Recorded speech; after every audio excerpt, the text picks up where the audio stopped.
अस्सलाम वालेकुम। मैं हूं इंजीनियर शहरियार यज़ानी। आज के इस लेक्चर के अंदर हम पढ़ने वाले हैं class first year physics chapter number 6 fluid statics के जो न्यूमेरिकल प्रॉब्लम हैं। तो सबसे पहले तो थोड़ा सा चैप्टर का जो नाम है फ्लूइड स्टैटिक्स, इसको ज़रा सा हम समझ लेते हैं। फ्लूइड स्टैटिक्स, और उससे पहले जो है वर्ड फ्लूइड को हम समझ लेते हैं कि भाई बेसिकली फ्लूइड के क्या मतलब है। तो फिजिक्स की लैंग्वेज में या साइंस की ज़बान में जब कभी भी आपसे फ्लूइड कहा जाए तो आप समझ जाए वहाँ पे एयर प्लस लिक्विड की बात होगी। ठीक है, हमारे जो एयर है और हमारी जो लिक्विड है उसको हम मिला के कलेक्टिवली क्या कहते हैं, फ्लूइड कहते हैं। एयर की बात हो या लिक्विड की बात हो, इसका मतलब है कि वो फ्लूइड हमारा है। ठीक है भाई। अब चैप्टर का नाम है फ्लूइड स्टैटिक्स, तो यहाँ पे जितने भी हमारे न्यूमेरिकल प्रॉब्लम्स होंगे उनका ताल्लुक जो है स्टैटिक्स से होगा, यानी कि वो स्टेशनरी कंडीशन के अंदर होंगे। डायनेमिक्स को हम इस चैप्टर के अंदर डिस्कस नहीं करेंगे। सारे के सारे जो प्रॉब्लम है वो स्टैटिक्स से रिलेटेड है। क्वेश्चन नंबर 1 देख लेते हैं। कह रहे हैं in a hydraulic press. Hydraulic press आप ये समझ लें कि एक फिजिकल प्रैक्टिकल एप्लीकेशन है पास्कल्स लॉ की, और हैवी जो वेट होते हैं उसको लिफ्ट करने के लिए इस्तेमाल किया जाता है। डेफिनेटली आप क्लास मैट्रिक में पढ़ चुके हैं। In a hydraulic press a force of 20 newton. हाथ का डाटा भी बना लेते हैं, उससे चीज़ें हमारे लिए आसान हो जाती हैं। फोर्स कितनी आ गई? 20 newton is applied to a piston of area. अब एरिया में बता दिया 0.20 metre square. The area of the other piston. अब देखें, अगर दो एरिया आ गए तो A1 कर दिया और इसको A2 कर दिया। ठीक है भाई। What is the pressure transmitted through the fluid. Part A के अंदर पूछ रहे हैं कि प्रेशर कितना और force on the piston. Part B के अंदर हमसे कह रहे हैं फोर्स मालूम करें। हम देखें ये वाला भी फोर्स है और ये वाला भी फोर्स है, तो इसको आप डेफिनेटली 1 करते हैं, इसको 2 करते हैं। ठीक है भाई, आसान सी बात है। इसको थोड़ा सा मैं स्कीमेटिक आपको थोड़ा सा व्यू दे दूं कि इससे क्या मतलब है।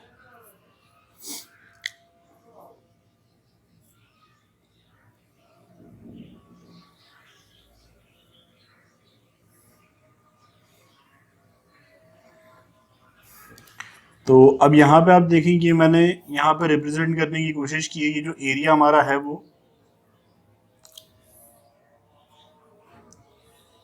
2.0 मीटर स्क्वायर, और यहाँ पे आपने F2 मालूम करना है, और यहाँ पे हमारा जो एरिया है वो कितना है, हमारा A1 0.2 मीटर स्क्वायर, और F1 हमारा कितना है 20 न्यूटन। तो ज़रा बात को समझिएगा।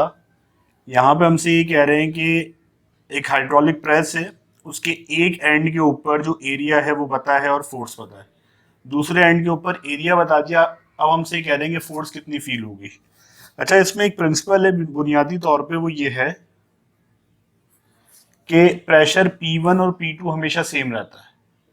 फोर्स आप वेरी कर सकते हैं एरिया को वेरी करके, लेकिन आपका जो प्रेशर है वो फिक्स रहेगा। प्रेशर का फॉर्मूला है फोर्स पर यूनिट एरिया। तो F2 तो आपको अननोन है, तो F1 से आप निकाल लें तो F1 ओवर A1। तो F1 हमारा कितना है 20 और A1 कितना है 0.2।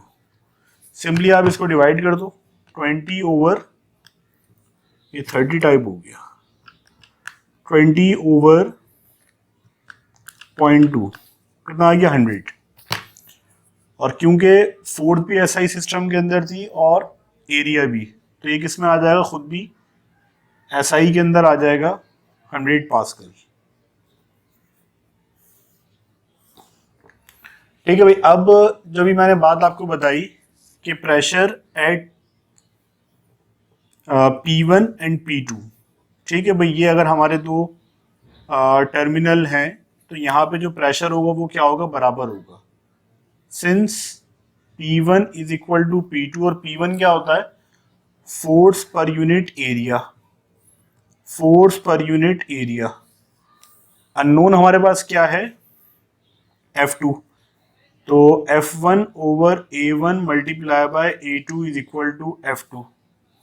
अब F2 आप यहाँ पे मेंशन कर दो। F1 हमारा कितना है 20, A1 कितना है 0.20 और A2 बेटा कितना है 20। तो आप इसको कर दो, कितना आ रहा है ये 200 न्यूटन की हमारे पास फोर्स आ गई। अब अगर आप यहाँ पे भी प्रेशर निकालोगे ना, फोर्स पर यूनिट एरिया 200 ओवर 2.0, तो ये कितना आ जाएगा 100 पास्कल आ जाएगा। तो प्रेशर P1 P2 हमेशा बराबर होता है हाइड्रोलिक प्रेस के अंदर। अब देखो इसका क्वेश्चन नंबर 2 देखते हैं। कह रहे हैं the pressure in a water pipe in the ground floor. हम एक वाटर पाइप ड्रॉ कर लेते हैं ताकि चीजें आसान हो जाए। लेट सपोज ये हमारा एक वाटर पाइप आ गया,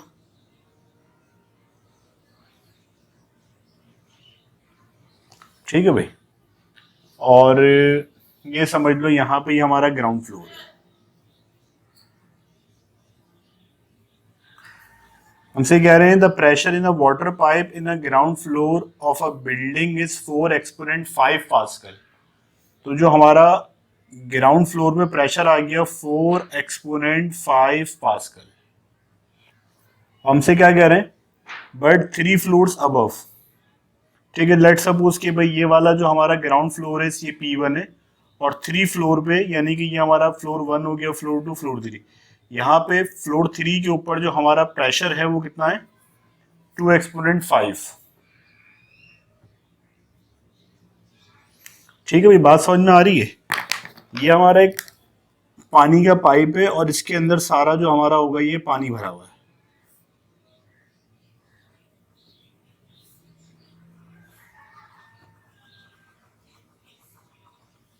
ठीक है,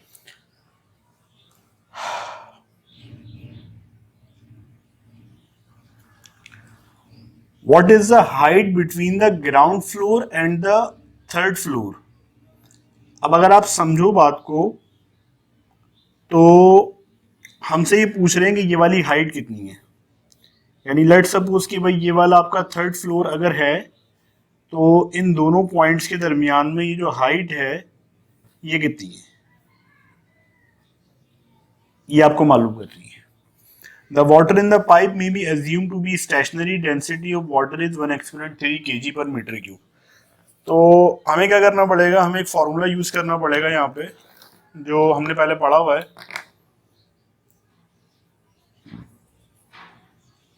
जब भी हाइड्रोस्टैटिक प्रेशर आपने कैलकुलेट करना होता है पानी का, उसमें फॉर्मूला लगता है रो जी एच।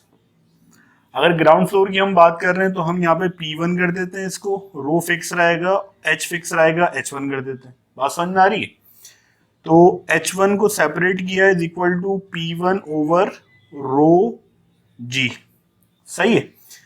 अब P1 हमने यहाँ पे ग्राउंड फ्लोर पे कितना मेंशन किया 4 एक्सपोनेंट 5, रो हमें गिवन है 1 एक्सपोनेंट 3, और जी हमें गिवन नहीं है लेकिन 9.81 फिक्स है।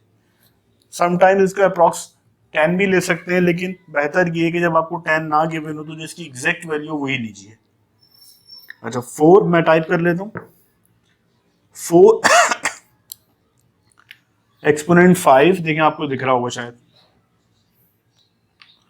और 1 एक्सपोनेंट 3,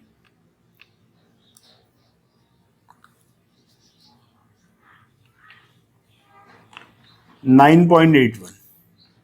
ठीक है भैया, देखें टाइप कर लिया मैंने, वैल्यूज आप मैच कर लें, आंसर निकाल लें कितना आ रहा है 40.7747।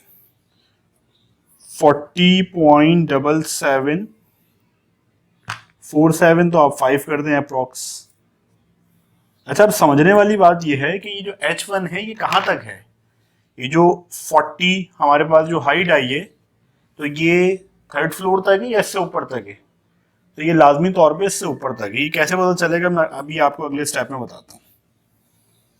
अब आप आ जाएं थर्ड फ्लोर के ऊपर, उसको हमने नाम दे दिया P2 का, और वहां पे भी rho GH2, H2 is equal to P2 over rho G। अब P2 हमारे पास कितना है, यहाँ पे 2 एक्सपोनेंट 5, और रो हमारे पास 1 एक्सपोनेंट 3, और H कितना है 9.81। अब यहाँ पे मैं इसमें सिर्फ 2 चेंज कर देता हूँ, 4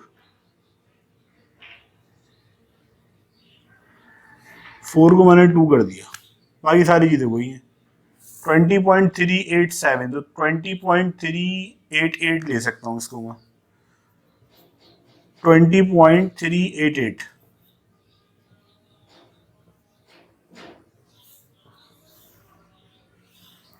अच्छा, अब ये क्या आया हमारे पास, ये H2 आया है। ये इससे ऊपर जो एरिया है हमारे पास, ये जो हाइट है हमारे पास, ये क्या है, H2 है। सही है भाई। और जो H1 आपने निकाला है, ये जो टोटल बिल्डिंग की हाइट है हमारी, ये H1 है। अच्छा, अब आपका सवाल ये होगा कि सर ये कैसे पता चला कि इस बिल्डिंग में 3 फ्लोर्स नहीं है बल्कि 3 से ज्यादा है। उसकी वजह ये है कि ये डिस्कस हम कर रहे हैं हाइड्रोस्टैटिक प्रेशर, ठीक है, जो कि पानी के वजन की वजह से, पानी के वेट की वजह से है। अगर थर्ड फ्लोर पे पाइप ऊपर नहीं जाता तो यहाँ पे प्रेशर जो पानी का होना चाहिए, जो हाइड्रोस्टैटिक प्रेशर है, वो जीरो होना चाहिए। तो लाजमी तौर पे अगर यहाँ पे प्रेशर हमें गिवन है तो इसका मतलब है कि इस पाइप के अंदर पानी मौजूद है। अगर पानी मौजूद नहीं होता तो इसका मतलब ये था कि यहाँ पे प्रेशर फिर जीरो है। ठीक है भाई, बात समझ में आ रही है।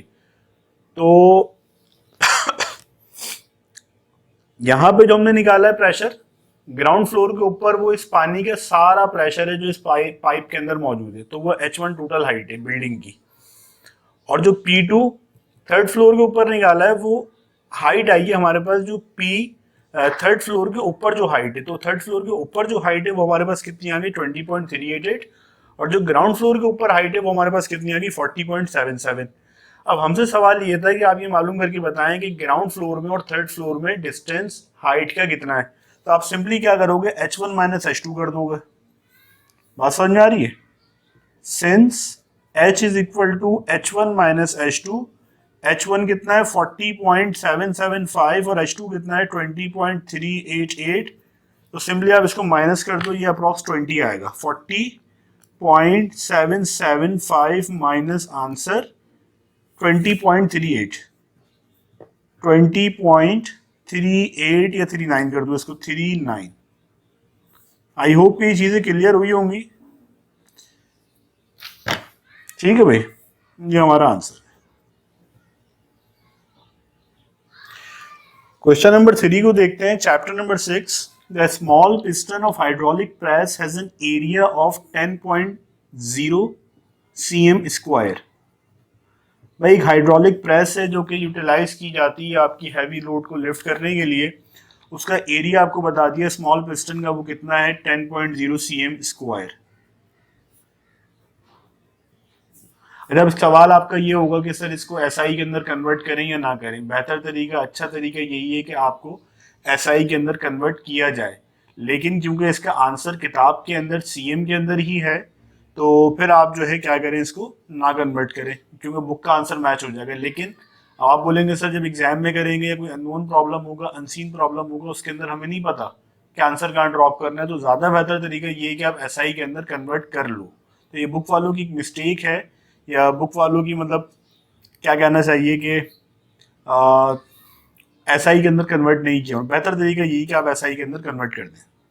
The small piston of hydraulic press has an area of 10.0 cm square if the applied force is 50 Newton.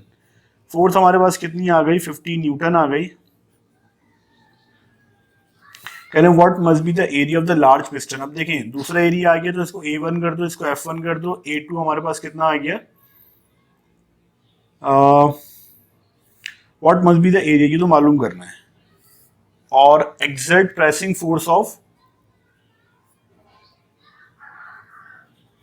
सही भाई। तो मैंने अभी आपको बताया था कि जो एग्जिट प्रेशर होता है वही इनलेट प्रेशर होता है, P1 is equal to P2।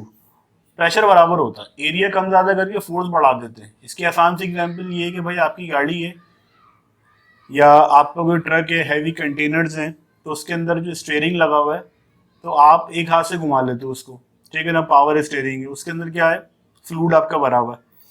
लेकिन उसी टायर को अगर आप हाथ से घुमाने की कोशिश करो, उठा भी नहीं सकते, हिला भी नहीं सकते। तो प्रेशर जो है बराबर होता है, लेकिन एरिया कम कर देते हैं। जो उसकी ट्यूब होती है उसके अंदर एक लिक्विड चल रहा होता है, उसकी ट्यूब का एरिया कम होता है, तो फोर्स बढ़ जाती है, इजीली आप जो हैंडलिंग कर लेते हो उसकी। Barrel. P1 is equal to P2। P1 क्या होता है? फोर्स पर यूनिट एरिया, और P2 F2 ओवर A2। तो F1 कितना है? 50, और A1 कितना है? 10, F2 कितना है? 4800, और A2 हमें मालूम करना है। A2 को इधर शिफ्ट कर दो, चाहो तो पहले सिंप्लीफाई कर लो, 0 से 0 कट जाएगा। 5 is equal to 4800 over A2। तो A2 को इधर शिफ्ट कर दो, 4800 ओवर 5। सही है भाई? इसका आप डिवाइड कर दो, 4800 डिवाइड बाय 5 कितना आ रहा है? 960। एरिया हमारा कितना आ गया? 960। और A1 का यूनिट क्या था? cm square. तो इसका भी क्या होगा? cm square. और किताब के अंदर भी 960 cm स्क्वायर ही गिवन है आपको। नेक्स्ट पार्ट हमारे पास 4 है। कह रहे mechanical advantage of a hydraulic jack is 420। Mechanical advantage हमारे पास कितना आ गया? 420। कह रहे find the weight of the heaviest. F मालूम करना है। एफ कितना? हम डब्ल्यू मालूम कर रहे हैं। W question mark that can be lifted bye N applied force of 50 Newton. एक हमें मैकेनिकल एडवांटेज है, ये हमें गिवन है। इसका एक फॉर्मूला होता है F1 ओवर F2। सही है भाई? और अब हमारे पास जो है मैकेनिकल एडवांटेज, जो F1 है वो आपको W है, यानी कि जो लोड आप लिफ्ट कर सकते हो इससे वेट, और F2 यानी कि जो हमारी अप्लाइड फोर्स है ये वाली, यानी इतनी फोर्स 55 न्यूटन की फोर्स आप अप्लाई करके इस जैक से कितना वेट लिफ्ट कर सकते हो। हैवीएस्ट लोड ये आपने बताना है। नॉर्मली आपने देखा होगा जो कार्स वगैरह के नीचे जैक लगाया जाता है, तो कितनी कम फोर्स आप लगाते हो, कितनी हैवी लोड जो है आप उससे लिफ्ट कर लेते हो। तो सारा जो खेल होता है मैकेनिकल एडवांटेज का ही होता है। उसके अंदर 420 हमारे पास मैकेनिकल एडवांटेज है। W आपको मालूम करना है, और F आपको गिवन है 55।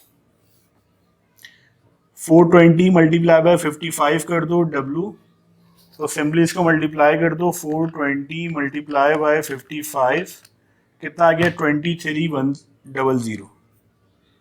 तो ये वो मैक्सिमम लोड है जो आप इस जैक से लिफ्ट कर सकते हो। इससे ज़्यादा लोड आप लिफ्ट इससे नहीं कर सकते। तो अब अगर कहीं पे आपके पास लिखा हुआ हो मैकेनिकल एडवांटेज किसी भी जैक का, तो इजीली आप कैलकुलेट कर सकते हो कि भाई इससे 23,000 न्यूटन का लोड आप लिफ्ट कर सकते हो। इससे ज़्यादा लिफ्ट करना मुमकिन नहीं है। अच्छा, अब चलते हैं इसके क्वेश्चन नंबर 5 की तरफ। कह रहे हैं a flat bottom river barge is 30 feet wide. अच्छा, बर्ज एक आप समझ लें कि एक कश्ती की किस्म है, और जो रिवर्स से कैनाल्स की तरफ जो है सामान वगैरह पहुंचाने के काम आती है, यानी आसान जबान में एक छोटी कश्ती है। A flat bottom river barge. Flat bottom का मतलब ये कश्ती का जो पेंदा होता है नीचे वाली साइड से वो थोड़ा सा हॉलो होता है। अगर आपने देखा हो कागज की कश्ती बनाई हो, तो ये जो है ये हॉलो नहीं है, बल्कि ये फ्लैट होगा। जैसे ये आपको स्क्रीन दिख रही है ना, ऐसे होगा, अंदर कोई स्पेस नहीं होगा इसके बाहर वाली साइड से, अगर आप गौर करें। यानी ये कैलकुलेटर की मिसाल से मैं आपको समझाऊं, जैसे ये आपकी बर्ज है, तो अंदर तो यहाँ पे जगह हो सकती है, लेकिन जो बॉटम है इसका वो ऐसे बिल्कुल फ्लैट है। लेकिन कश्ती के अंदर ऐसा नहीं होता। कश्ती के अंदर आप थोड़ा सा ऐसे वो कर्व टाइप का होता है नीचे से स्पेस।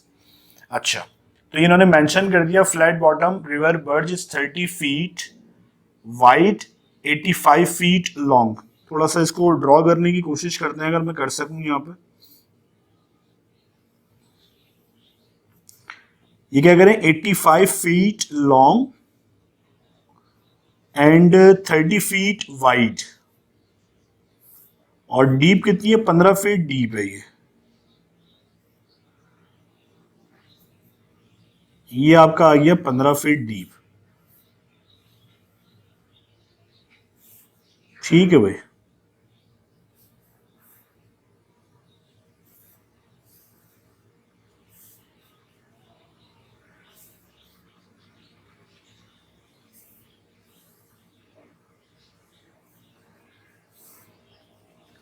तो अब ये मैंने बनाने की इसमें ये कोशिश की है। कि ये वाली जो हमारी डायमेंशन है चौड़ाई वाली, ये कितनी है हमारे पास 30 फीट है। भाई देखिए मेरी ड्राइंग अच्छी नहीं है, जस्ट कॉन्सेप्ट के लिए मैंने बताने की कोशिश की है।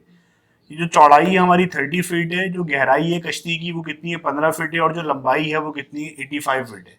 कॉन्सेप्ट यहाँ पे आपको डिलीवर हो जाएगा। बाकी ये बर्ज लग रही है, कश्ती लग रही है, नहीं लग रही है, ये कहना मुश्किल है। अब flat bottom river barge is 30 feet wide, 85 feet long and 15 feet deep. How many meter cube water will displace while the top stays 1 meter above the water? देखिए बहुत अहम बात है। अब इस बर्ड्स को आप ले गए कहाँ पे, पानी के अंदर, तो ये पानी के अंदर जाएगी तो इसका कुछ ना कुछ वॉल्यूम जो है डिस्प्लेस करेगा पानी को, और ये कुछ ना कुछ पानी के अंदर चली जाएगी। और जब ये पानी के अंदर चली जाएगी तो उस कंडीशन में आपको ये बता रहे हैं कि इसका जो सरफेस है वो कितना ऊपर रह जाएगा, 1 मीटर ऊपर रह जाएगा, बाकी सबका सब नीचे सिंक हो जाएगा। तो ये वाला जो स्पेस है इसका 1 मीटर अबव द वाटर होगा। ठीक है, तो हमसे जो पहला, अब चलें डाटा बना लेते हैं हाथ के हाथ ताकि चीजें क्लियर होती चली जाए। कह रहे हैं a flat river barge 30 feet wide, width आपके पास कितनी आ गई इसकी, विड्थ हमारे पास आ गई 30 फीट, लेंथ हमारे पास आ गई 85 फीट, एंड डेप्थ हमारे पास आ गई 15 फीट। कह रहा है how many metre cube of the water will displace, तो वॉल्यूम निकालना है पानी का सबसे पहले। तो कह रहे हैं how many metre cube of the water will displace while the top stage 1 metre above the water. कह रहे हैं कि अगर ये कश्ती आप पानी के अंदर लेके जाएं और इसकी जो टॉप है 1 मीटर बाहर है, बाकी सारा का सारा जो इसका डेप्थ है वो पानी के अंदर चला जाए, तो आप बताएंगे जो पानी डिस्प्लेस करेगा ये, यानी जो पानी अपनी जगह से हटेगा वो कितना होगा इन मीटर क्यूब, और हमें सारी डायमेंशंस गिवन है फिट के अंदर। कह रहे हैं what load in tons will the barge contain, कह रहे हैं लोड कितना कंटेन कर सकता है under the condition of the empty barge. अच्छा, जो मास एम्प्टी बर्ज का है वो कितना है 160 टन है, और आपने क्या मालूम करना है जो ये कैरी कर सकता है, कैन कंटेन, एमसी कहते हैं इसको, ये आपको मालूम करना है कि मास कंटेन बाय बर्ज, ये आपको मालूम करके देना है। अब देखिए सारा सिस्टम आपको फिट के अंदर गिवन था और आपसे पूछा जा रहा है मीटर क्यूब के अंदर, तो सबसे पहले तो आप इसकी कन्वर्जन कर लें। ठीक है भाई। अच्छा, ये बड़ी आसान सी बात है, कन्वर्जन वाला जो मामला है ना, इस पर आपको टेंशन लेने की जरूरत नहीं है। अगर आपके पास ये वाला कैलकुलेटर मौजूद है तो यहाँ पे ये देखें, इसका बैक कवर है, इसके अंदर ही कन्वर्जन सारी होती है। 03 के ऊपर देखिएगा फिट टू मीटर क्यूब है, सही है। तो यहां से हम देख लेते हैं, शिफ्ट दबाइएगा, शिफ्ट दबाएं 8 दबाइएगा, शिफ्ट दबा के 8 दबाइए, और फिर यहाँ पे जो नंबर है 03 ये आपने मेंशन कर दिया, फिट टू क्यूब आ गया। अब पहले हम मालूम कर लेते हैं भाई 1 फिट कितना है आपका, 1 फिट हमारा होता है 0.3048, कि भाई हमारा जो 1 फिट है वो बराबर है 0.3048 मीटर के, यानी 1 फिट के अंदर इतने मीटर है। अब आप ऐसे लिखेंगे फिर मल्टीप्लाई कराएंगे, उससे कहानी आपकी बड़ी लंबी हो जाएगी। आप सिंपली यहाँ पे क्या डाल दें, 30 डाल दें, तो 1 में डालिए 30 फिट, मीटर में कितना होगा, एस डी दबाए 9.144 मीटर, 9.144 मीटर। आसान बात थी, देखें अब 85 को भी इसी तरह कन्वर्ट कर लें, आसान सी बात है।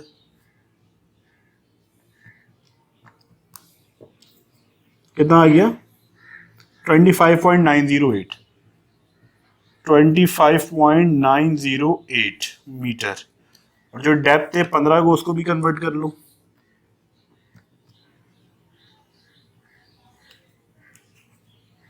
ये इतना गया 4.572, 4.572 मीटर। सही है भाई, ये वाली बात क्लियर हो गई। तो अब इससे आप पानी का वॉल्यूम निकाल लोगे, जहाज का वॉल्यूम निकलेगा, बर्ज का वॉल्यूम निकलेगा, और वही जो बर्ज का वॉल्यूम होगा वो लाजमी तौर पर पानी का वॉल्यूम होगा। सही है, वॉल्यूम डिस्प्लेस्ड।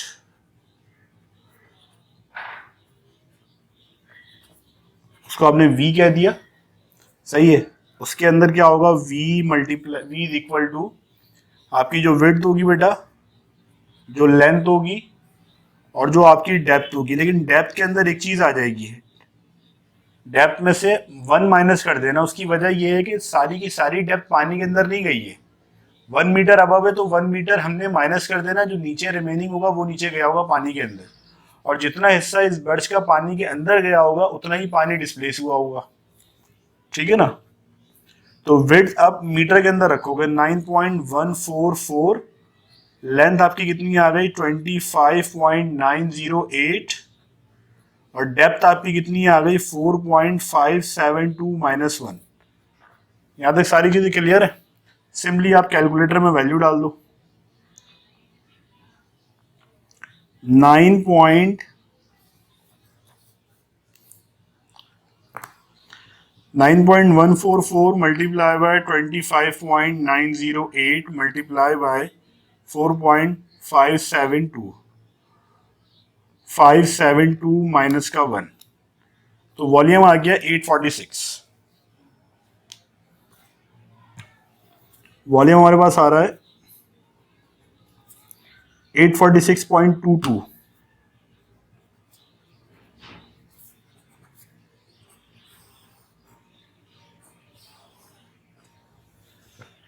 ठीक है भाई, यहां तक बात आपको क्लियर है।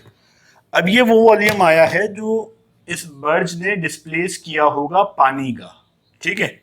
ये मीटर क्यूब के अंदर आया था, इस मीटर क्यूब को आप कन्वर्ट कर लो फीट क्यूब के अंदर, ठीक है। यहां तक आपको आई थिंक कोई प्रॉब्लम नहीं होगी। अच्छा, अब मसला ये है कि डायरेक्ट कन्वर्जन किस तरह करें। यहाँ तो आप याद रखें रिलेशन, या फिर आप ड्राइव करना सीख लें, जो कि 2 स्टेप का काम होता है। मैं आपको करना सिखाता हूँ। आपको पता है 1 feet is equal to 0.3048 metre, ये बात आपको बेटा पता है, ठीक है। अच्छा, मुझे फिट से मीटर में नहीं जाना, मुझे मीटर से फिट के अंदर जाना है। तो मैं क्या करूंगा, 1 फीट 0.3048 को इधर लाके आपने डिवाइड करा दिया, यहाँ पे क्या बचेगा 1 मीटर।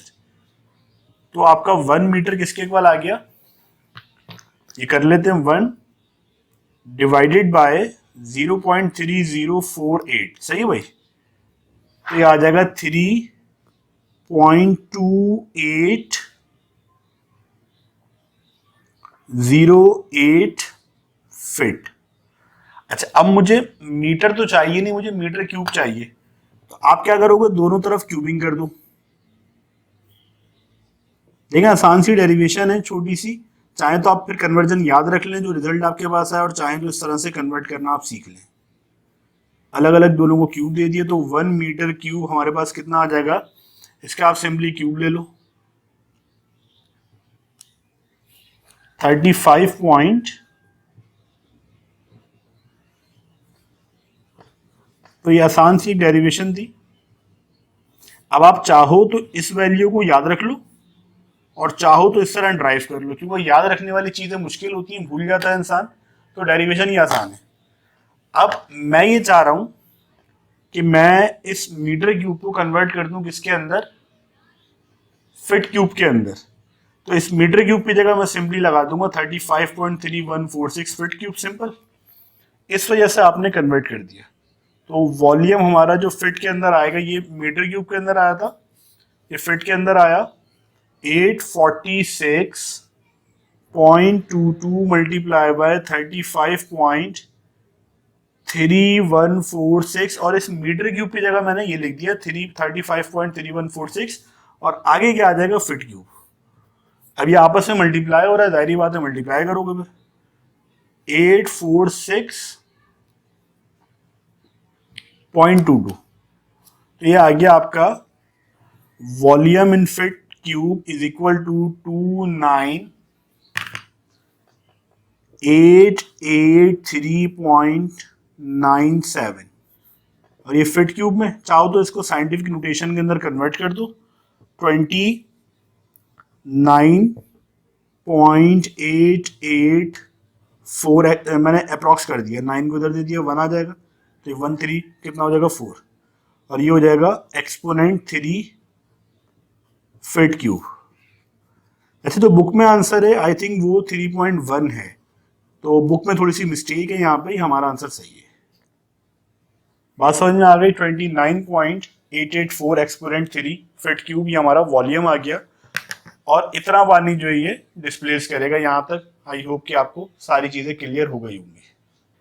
अब जो इसका सेकंड पार्ट है वो हमें ये बताना है कि ये वाली जो बर्ज है कितना लोड कैरी कर सकती है। तो देखें कितना दिलचस्प सवाल है आपके पास। जस्ट आपको डायमेंशंस गिवन थी और आप उससे बताएंगे कि इस बर्ज के ऊपर आप कितना मैक्सिमम लोड डाल सकते हो कि उसके बाद ये वाली जो आपकी बर्ज है सिंक हो जाएगी।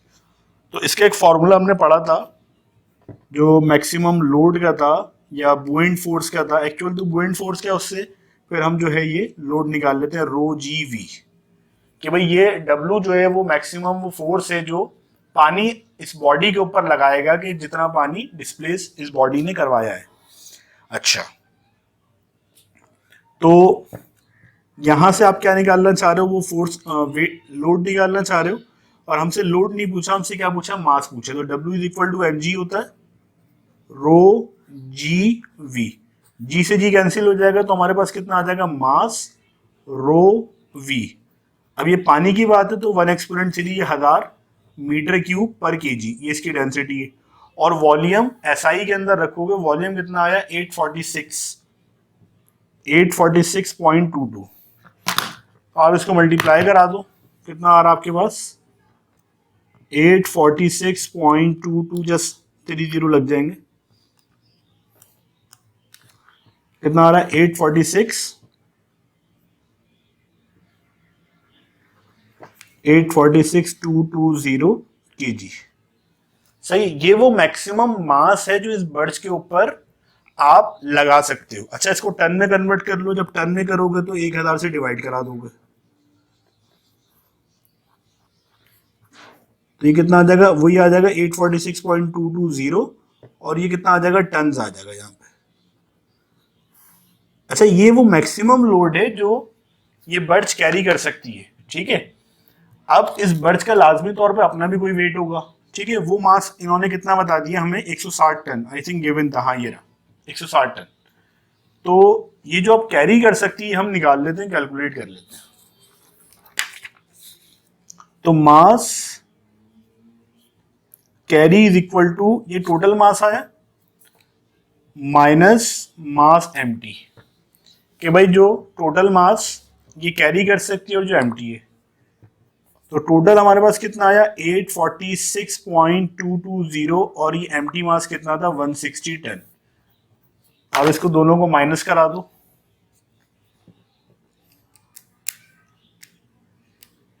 -160, 686.22, और इसका यूनिट होगा टन।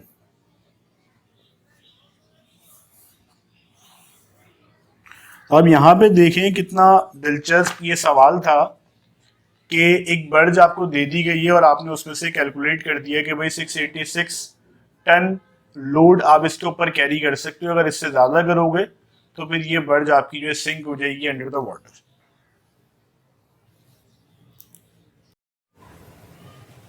क्वेश्चन नंबर 6 में कह रहे हैं a canal lock gate is 2 metre wide and 10 metre deep.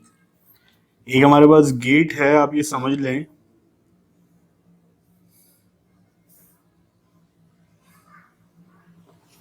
ठीक है, और ये यहां से ऐसे ही ये पानी फ्लो हो रहा है।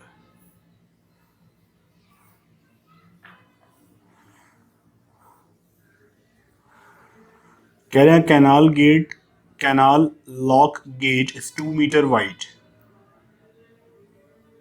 2 मीटर वाइड है, और डेप्थ इन्होंने बता दी वो कितनी है 10 metre. Calculate the thrust acting on its assuming that the water is in canal is in level with the top of the gate. सही है भैया, आपको बताना है। तो हमारे पास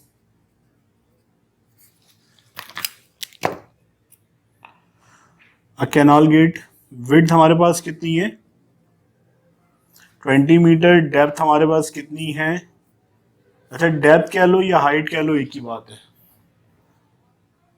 और डेंसिटी हमारे पास कितनी है 1000 kg। क्या मालूम करना है, कैलकुलेट द थ्रस्ट, यानी कि फोर्स आपको मालूम करनी है। ठीक है भाई, आसान बात है। अच्छा, अब हमारे पास एक फॉर्मूला है P is equal to rho ji h. Rho हमारे पास 1000 है, जी हमारे पास कितना है 9.81 और एच हमारे पास कितना है हाइट 10। सबका मल्टीप्लाई कर लें, चाहे तो ऐसे ही करते हैं 98 सही है 1 और फिर ये 1 2, और चाहे तो ऐसे लिख के कर लें 1000 मल्टीप्लाई बाय 9.81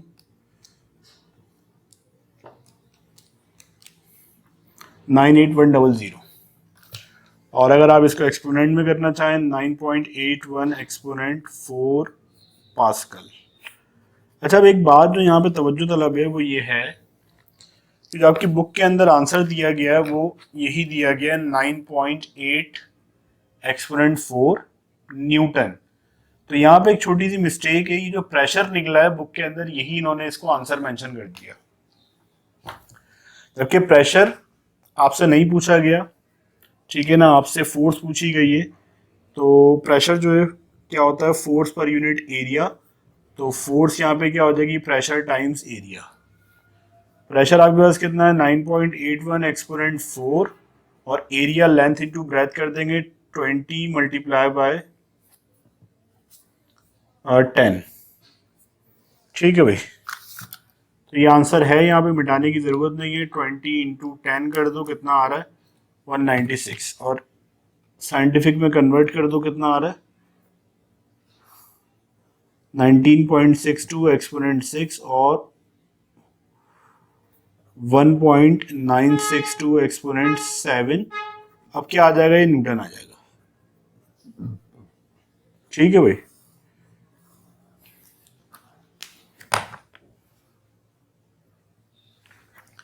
नेक्स्ट क्वेश्चन में हमसे कह रहे हैं tank 4 metre long 3 metre wide and 2 metre deep. भाई एक टैंक है हमारे पास,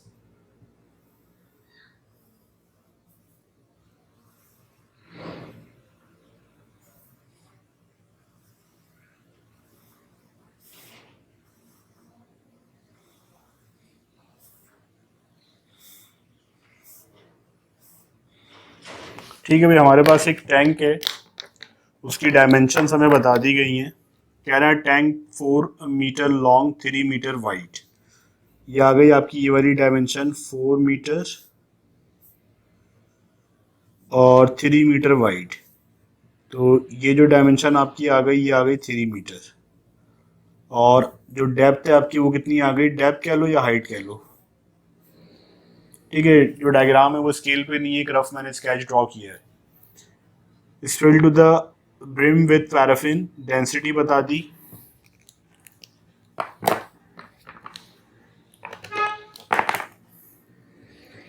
कह रहे हैं लेंथ आपके पास कितनी है 4 मीटर, विड्थ कितनी है 3 मीटर, डेप्थ कह लो या हाइट कह लो। डेप्थ कितनी है 2 metre. Filled with the brim with paraffin, density आपको बता दी कितनी है 800 kg पर metre cube. Calculate the pressure, pressure मालूम करना और क्या मालूम करना है, थ्रस्ट यानी कि फोर्स मालूम करनी है। बहुत आसान सा, दो फॉर्मूले इसके। Pressure is equal to rho ji H, ये आपको फॉर्मूला याद होना चाहिए। रो कितना है गिवन है 800 मल्टीप्लाई बाय 9.81 और एच या डेप्थ हमारे पास 2 है।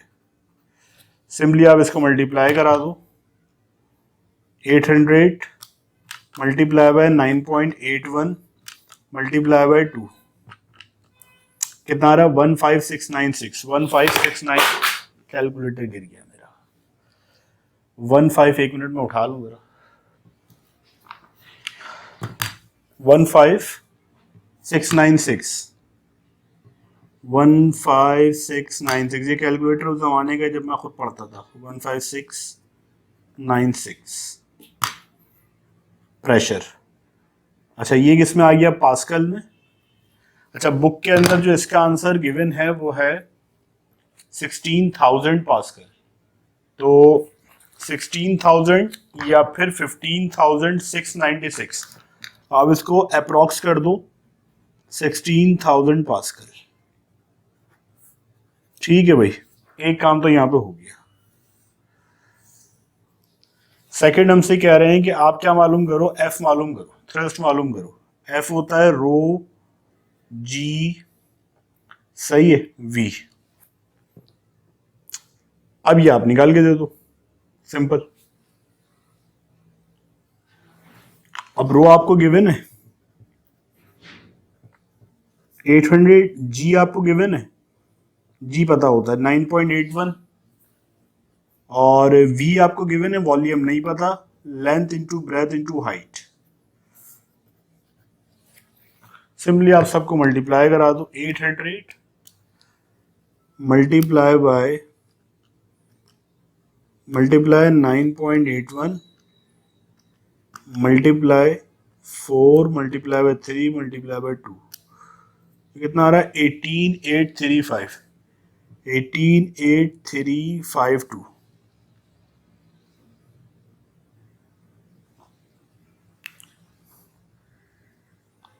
चेक कर लो यहाँ पे 432 सही है।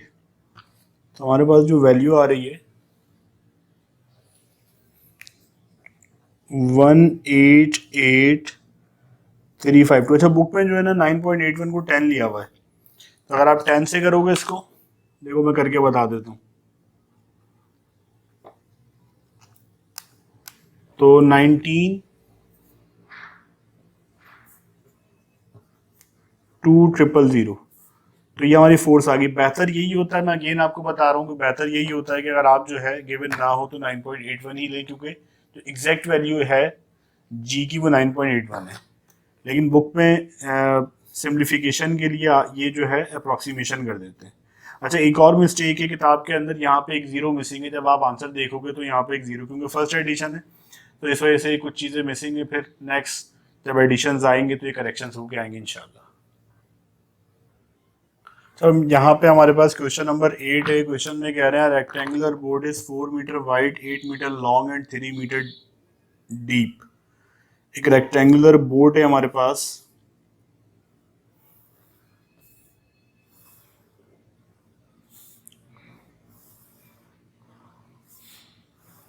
ठीक है, एक रफ स्केच मैंने दे दिया बोर्ड का, ये रेक्टेंगुलर शेप की है ये। उसमें कह रहे हैं rectangular board 4 metre wide, 8 metre long, length हमारे पास कितनी आ गई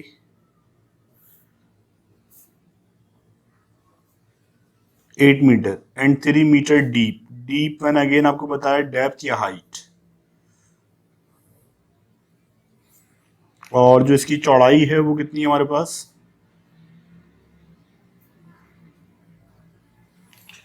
कह रहे हैं अगर यहाँ पे पानी आ जाए, मतलब ये बोर्ड जो है पानी के अंदर चली जाए, तो जो कंडीशन ये बना रहे हैं उसके अकॉर्डिंग जो है इसका जो टॉप है ये 1 मीटर पानी के ऊपर रहेगा, बाकी सब जो है पानी के अंदर।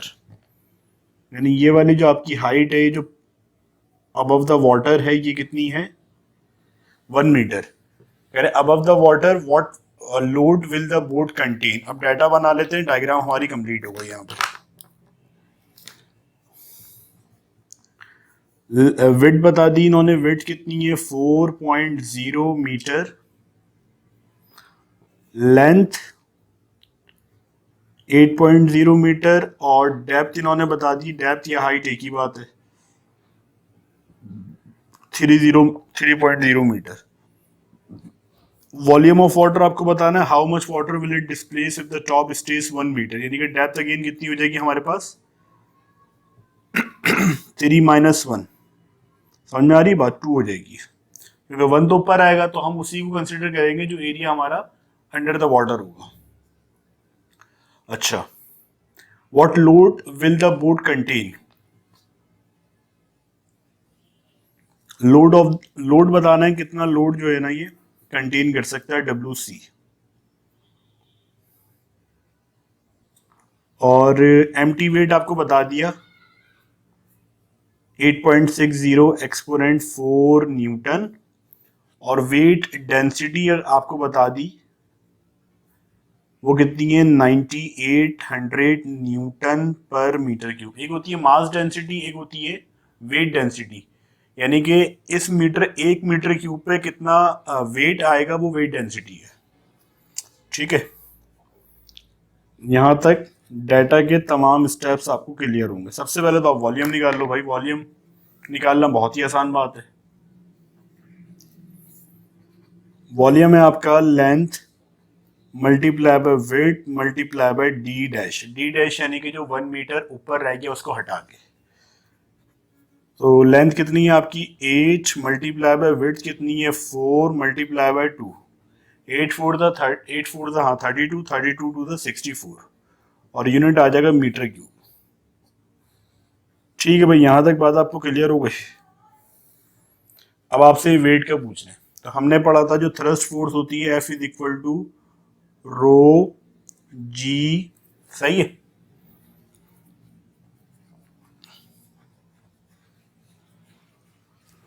और क्या लगा दोगे आप, वी लगा दोगे, रो जी वी। तो अब यहाँ पे जो हमें डेंसिटी गिवन है पानी की, वो हमें वेट डेंसिटी गिवन है, ये होती है मास डेंसिटी इस फॉर्मूले के अकॉर्डिंग। इसको थोड़ा सा हम तब्दील कर लेते हैं। वेट डेंसिटी का फॉर्मूला क्या होता है, मास per unit volume.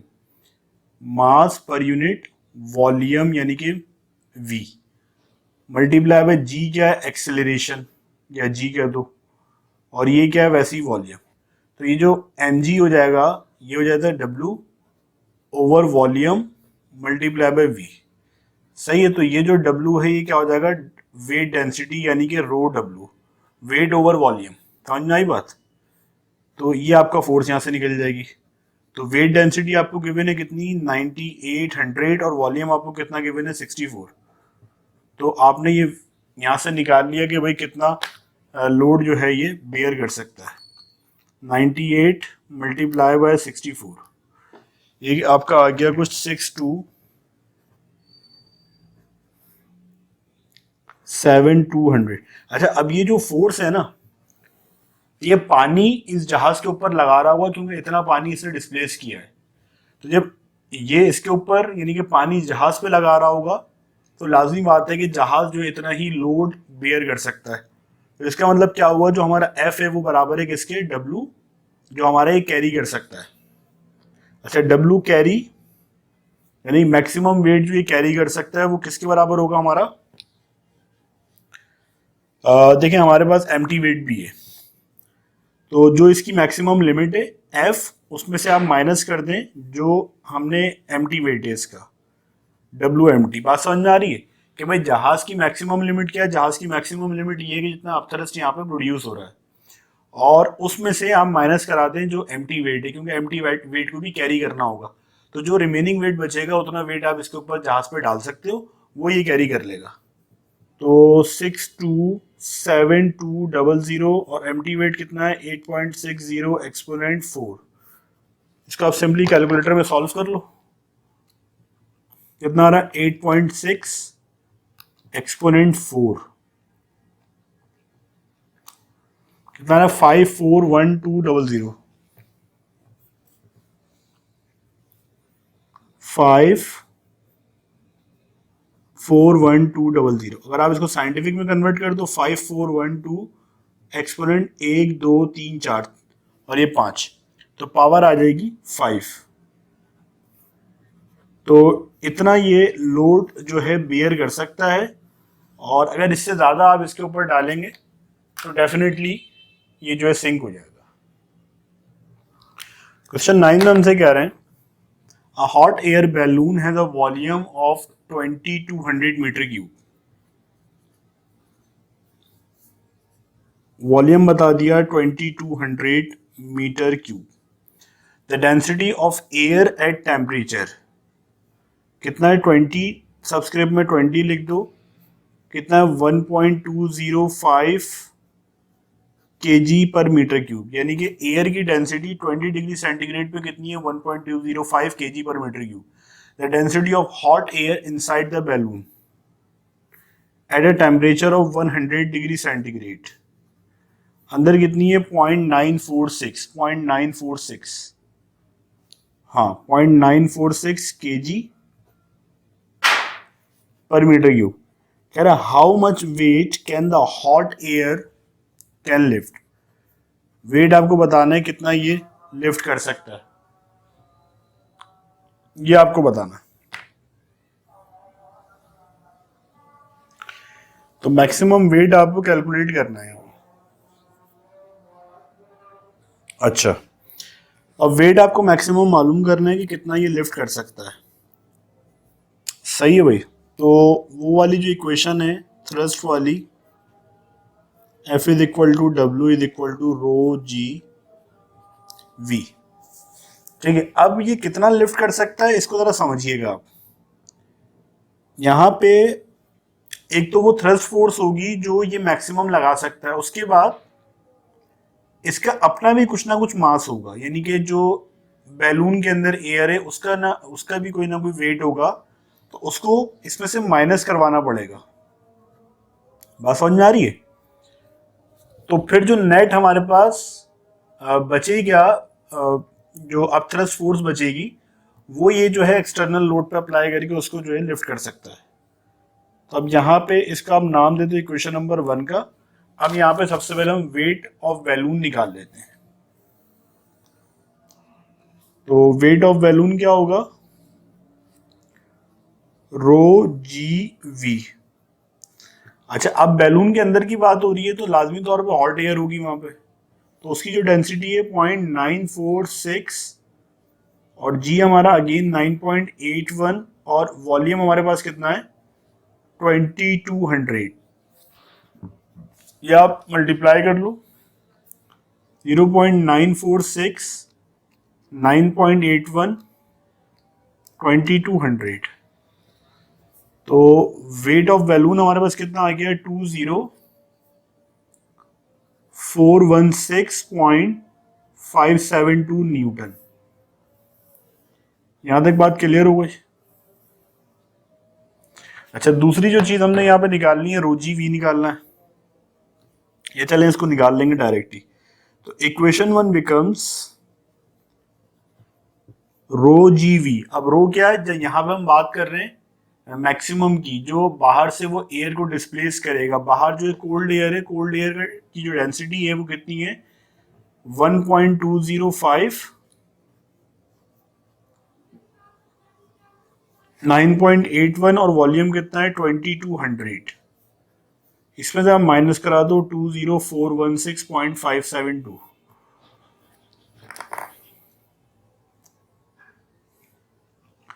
1.205 9.81 2200 minus this, तो वेट आपके पास कितना आ गया? 5589 और आपकी जो बुक के अंदर दिया गया है वो 5590 दिया गया, 89.7 अप्रोक्सीमेटली 5590 होगा।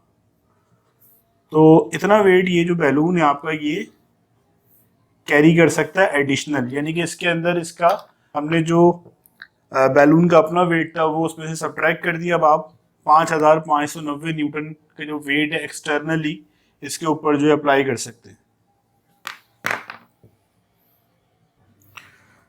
लास्ट न्यूमेरिकल है, a spherical balloon has a radius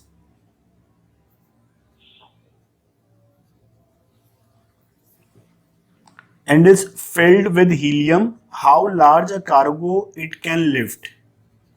WC यानी कि वेट ऑफ कार्गो मालूम करना है, assuming that the skin and the structure of the balloon, यानी कि मास ऑफ बैलून कितना है हमारे पास 930 kg. Neglect the buoyant force on the cargo volume itself. अच्छा, यहाँ पे कुछ कांस्टेंट है जो क्वेश्चन में मेंशन नहीं, वो हमें चाहिए होंगे। हीलियम की डेंसिटी हमें 0.179 ये पता होनी चाहिए, और जो एयर की डेंसिटी है 1.29 kg पर मीटर क्यूब, ये आपको पता होनी चाहिए। इसके बगैर थोड़ा सा मुश्किल हो जाएगा। अच्छा, सबसे पहले इक्वेशन बना लेते हैं कि भाई करना क्या है, ताकि उसको फिर देखते रहेंगे जो जो चीज़ें मिसिंग होंगी हम निकालते रहेंगे। तो ये जो बुओयंट फोर्स जनरेट करेगा आपका हॉट एयर बैलून, वो सारी की सारी फोर्स कहाँ पे जाएगी? हीलियम का जो वेट होगा उसको अपलिफ्ट करने के लिए, आपका बैलून का जो वेट होगा, और जो उसके साथ एडिशनल कार्गो लगा हुआ होगा। कार्गो से मुराद यानी कि अगर आप समझ लें ये आपका बैलून है, तो इसके साथ जो है यहाँ पे ये जो मास आप लिफ्ट करते हैं इसको हम कार्गो कहते हैं, और ये हॉट एयर बैलून है आपका।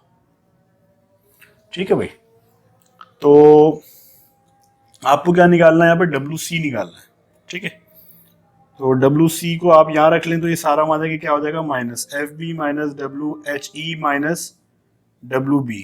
इक्वेशन नंबर 1 का इसको आपने नाम दे दिया।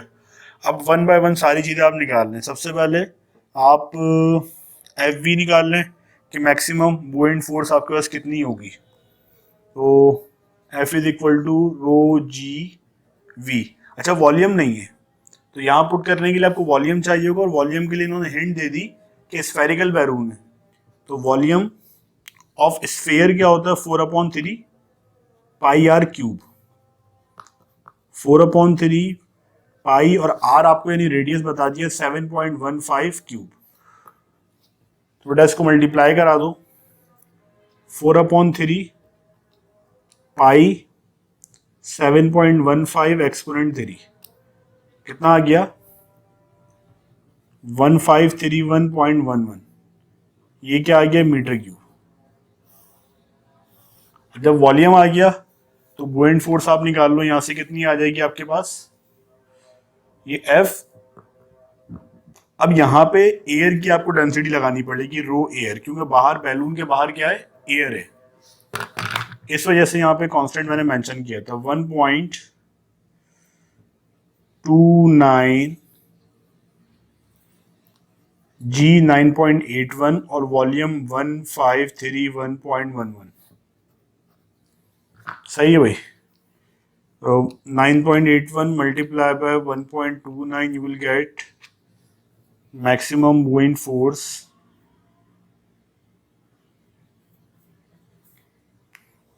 19,376.05 को आप जो है 061 ले लो।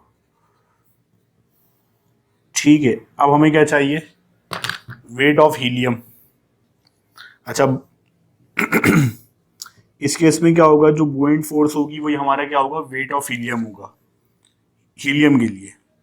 तो F is equal to WB is equal to rho G V. अब यहाँ पे किसकी डेंसिटी डालेंगे? हीलियम की। हीलियम की डेंसिटी कितनी है? 0.179 और 9.81, और वॉल्यूम वही जो आपने बैलून का भी निकाला था, कितना आया था? 1531.11। 1531.11 मल्टीप्लाई बाय 9.81 मल्टीप्लाई बाय 0.179। तो ये कितना आ गया हमारे पास? Weight of balloon 2688.61 newton. अब क्या रह गया निकालने के लिए? Weight of balloon. अब सारी चीज़ें हो गई, बस इक्वेशन में आप वैल्यू को पुट कर दें। तो WC यानी कि weight of cargo that can be lift by the hot air balloon is equal to FB 19,376.1 minus WHE। WHE कहाँ है? Weight of helium.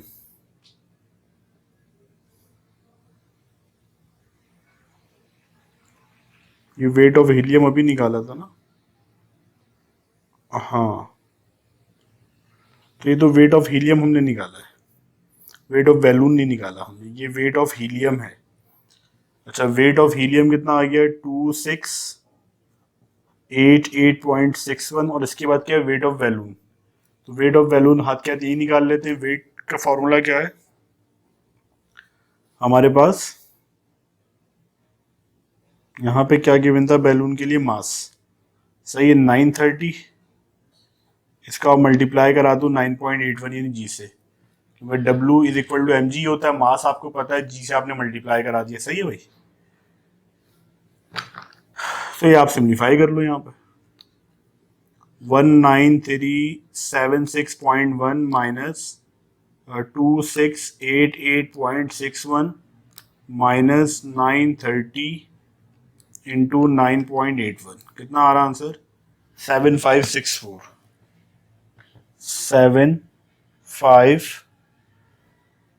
7564 64.19 ये वेट ऑफ कार्गो है जो कि मैक्सिमम आप लिफ्ट कर सकते हो।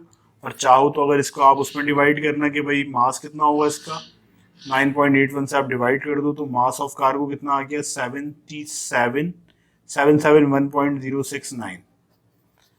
अच्छा बुक के अंदर जो इसके आंसर्स हैं वो इससे मैच नहीं कर रहे यहाँ पे। अगेन मैं आपसे यही कहूँगा कि कुछ डाटा की यहाँ पे गड़बड़ है जिसकी वजह से आंसर सही नहीं आ रहे। तो यही आंसर्स जो मैंने मेंशन किए हैं कैलकुलेशंस के अकॉर्डिंग यही आ रहे हैं। यहाँ पे हमारा चैप्टर नंबर 6 कंप्लीट हो गया। आई होप कि तमाम स्टेप्स तमाम क्वेश्चंस आपको समझ आए होंगे। अपना बहुत सारा ख्याल रखें। Thank you very much. Allah हाफिज़।